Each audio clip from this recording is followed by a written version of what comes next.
in questi mesi, in queste... Amministrativa ad Agrigento, lavori in corso. Il deputato regionale del PDL Nino Bosco dichiara a nome del partito che tra pochi giorni sarà possibile indicare una propria candidatura. Qualora ciò non sarà possibile, aggiunge, siamo pronti ad appoggiare anche una candidatura unitaria, certamente alternativa a Zambuto. Bosco poi fa una riflessione ai movimenti civici nati ultimamente in città e dice: politica e società civile devono miscelarsi e lavorare insieme per il bene di Agrigento. Un atteggiamento prudente quello del PDL, dettato sicuramente dalla complessità del quadro politico presente in provincia di Agrigento.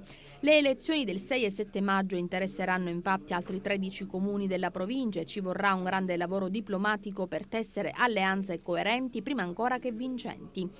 E intanto Grande Sud, se da un lato rilancia l'appello alla convergenza sulla candidatura a sindaco di Agrigento dell'avvocato Nicola Grillo, presidente della Camera Penale, dall'altro esprime apprezzamento per le dichiarazioni del coordinatore provinciale del PDL, l'onorevole Bosco, evidenziando in particolare il passaggio in cui lo stesso PDL ritiene fallimentare l'esperienza Zambuto. Con questa ultima presa di posizione si legge in una nota di Grande Sud e a firma del responsabile provinciale enti locali di Grande Sud, William Giacalone, si chiarisce definitivamente il quadro di tutte le forze moderate che saranno impegnate nelle prossime amministrative.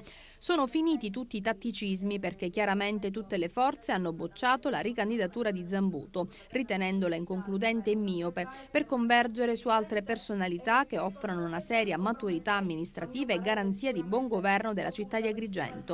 È arrivato il momento di avere il coraggio delle scelte per il bene della città di Agrigento, consapevoli che tutta la classe dirigente sarà valutata per la capacità che saprà dimostrare, indicando, conclude in un nome, la migliore sintesi per riunire tutti i moderati sotto un unico candidato sindaco.